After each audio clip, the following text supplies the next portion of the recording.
Pour cette nouvelle année 2025, je présente mes meilleurs vœux à toutes et à tous, aussi bien pour les compatriotes de l'intérieur que de l'extérieur. Que l'année 2025 soit la plus bonne à tout le monde. Pour notre pays, mes vœux sont les mêmes. Le patrimoine commun, le bien commun que nos aïeux nous ont tous légué et auquel chacun de nous a droit en tant que citoyen togolais. Prenons convenablement soin de ce bien à partir de cette année 2025. Que Dieu nous montre la bonne voie à prendre en touchant la conscience de ceux qui sont à la tête de ce pays, pour que notre pays devienne un modèle dans la sous-région avec ce régime parlementaire. Que chacune ou chacun de nous place l'intérêt du pays au-dessus de l'intérêt particulier. Ce qui revient à dire que le sort de chacune ou de chacun de nous, pris individuellement, ne peut pas prévaloir sur le sort de tout un peuple ou de tout un pays. Ce bien commun qu'est notre pays, nous devons bien l'entretenir et le laisser aussi à nos enfants et petits-enfants. Ce n'est pas nous qui le léguons à nos enfants et aux petits-enfants mais nos aïeux par une libéralité graduelle et ils deviendront les bénéficiaires de ce bien commun après nous,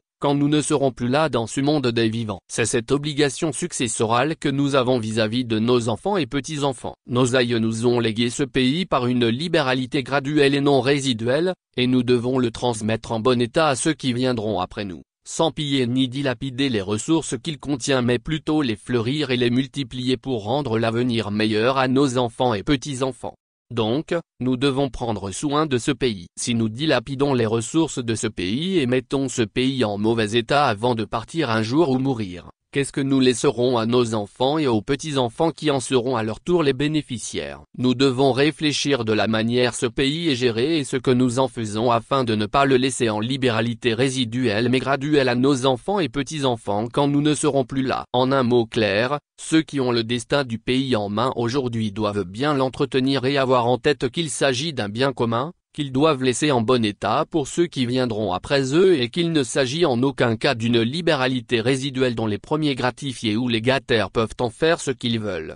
Pour ce qui concerne l'année 2025, elle sera une année mouvementée dans le monde entier, en commençant par les pays occidentaux car les États défendent leurs intérêts et font entrer le rapport de force en jeu. L'Afrique quant à elle, doit choisir la voie qui mène à la paix et à la prospérité pour pouvoir espérer se lancer dans la course de puissance économique et démocratique de demain. L'Afrique bouge, prospère, se développe, ambitionne. Les pays africains qui se veulent plus démocratiques, vont devancer les autres qui traînent sur le chemin de la démocratie dans le continent car quand il y a démocratie dans un pays, la paix règne parce que la justice règne, et la transparence règne, et quand la transparence règne, le pays se développe très vite. Si nous voulons avancer au même rythme que les autres pays africains ou même plus parce que nous venons de choisir un bon système démocratique, le sort de ce pays doit nous préoccuper.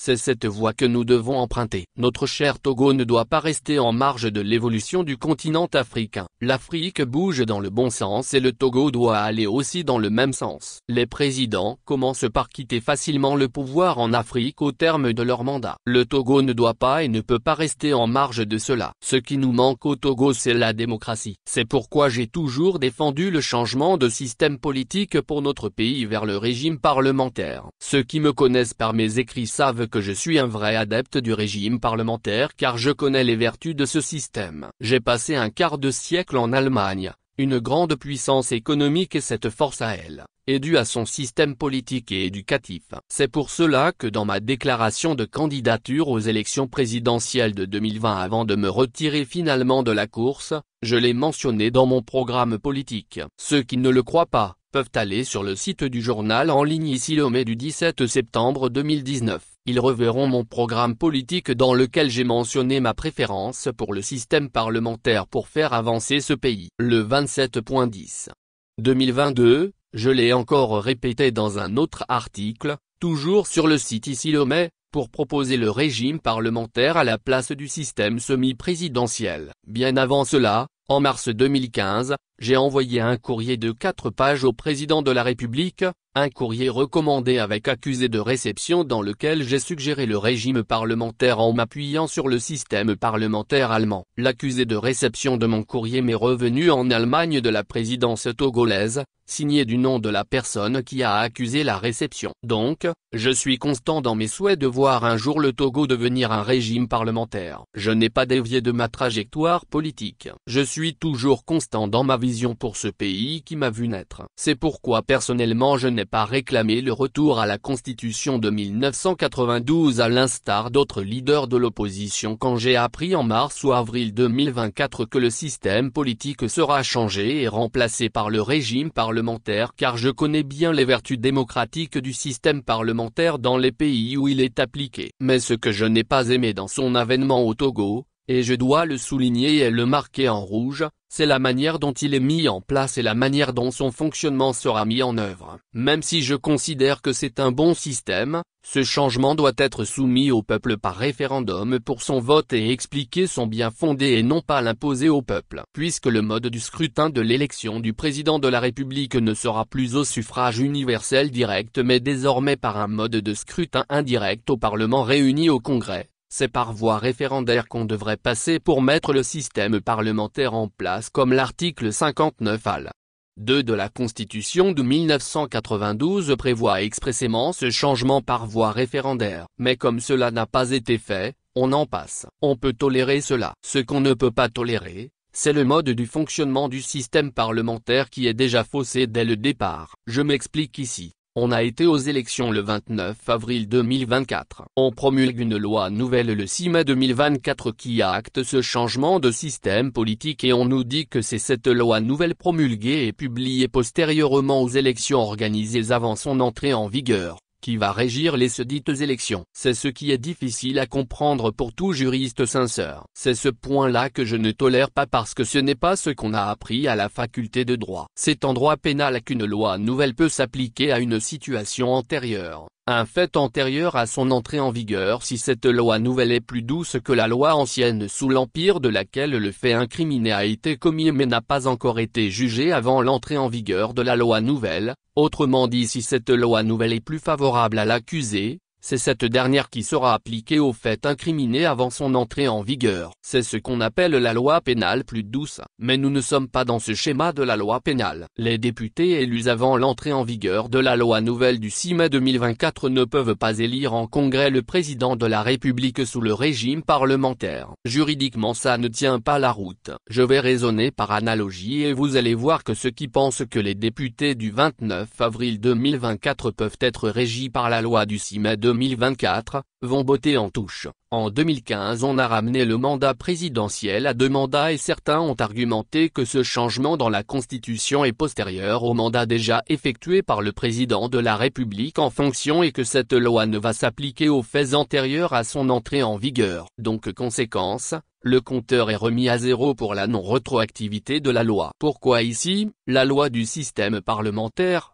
promulguée le 6 mai 2024 et publiée postérieurement aux faits antérieurs à son entrée en vigueur, à savoir les élections du 29 avril 2024, organisées sous l'ancienne Constitution de 1992, va s'appliquer aux dites élections alors que vous avez défendu l'argument contraire en 2015 pour remettre le compteur à zéro. Question de bon sens. Entendons-nous très bien. Moi, je ne conteste pas la loi qui a acté le système parlementaire malgré les erreurs de sa mise en place, contrairement aux autres leaders politiques, mais c'est la manière dont on veut le faire fonctionner que je conteste car ça fausse le bon fonctionnement du système parlementaire que j'ai toujours prôné pour le pays. Ce qui est encore plus flagrant, comment peut-on vouloir choisir un chef du parti comme président du Conseil des ministres alors qu'il n'a pas été aux élections législatives du 29 avril 2024 pour être élu député? En plus cette élection est aussi antérieure à ce système parlementaire qui prévoit le poste. Le régime parlementaire ne fonctionne pas comme ça,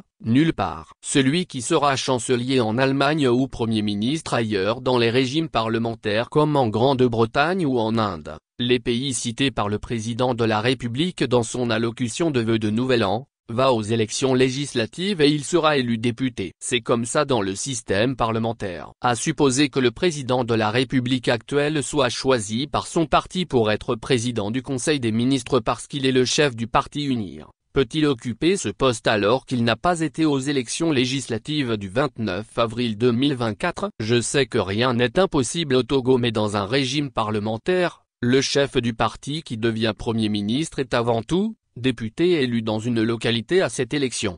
Ici en Allemagne, tous les partis politiques désignent préalablement aux élections, celui qui deviendra chancelier pour son parti en cas de la victoire du parti, et ils vont toujours tous aussi aux élections pour se faire élire député. Imaginons que les élections législatives fédérales du 23 février 2025, le chancelier Olaf Scholz sortant, ne les participe pas. Même si son parti SPD gagnait, il ne pourra pas redevenir chancelier sans être au préalable député. De la même manière, si le chef du parti que du Friedrich Merz ne participe pas à ces élections, comment peut-il devenir chancelier même si le parti CDU remportait ces élections le 23 février 2025? C'est constitutionnellement impensable. C'est pourquoi, je suggère au gouvernement que de nouvelles élections législatives soient organisées en avril 2025 sous cette loi nouvelle du 6 mai 2024 de façon légale et légitime pendant cette période transitoire auquel tous les chefs des partis politiques sans exception, doivent participer pour être élus députés si leur ambition est de devenir président du Conseil des ministres. Le peuple togolais doit savoir à l'avance,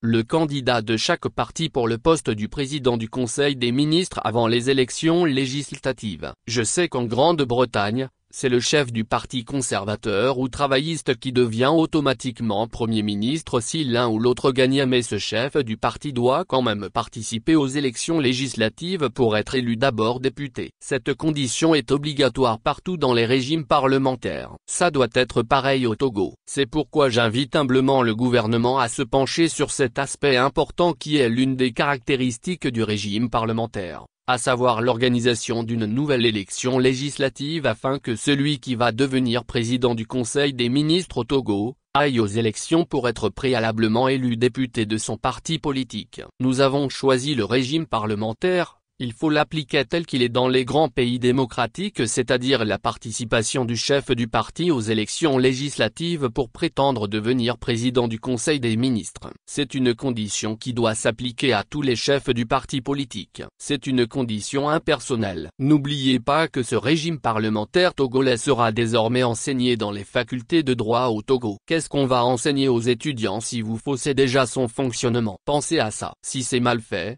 les étudiants vont malmener l'enseignant qui dispense ce cours. Le pauvre enseignant n'en est pour rien.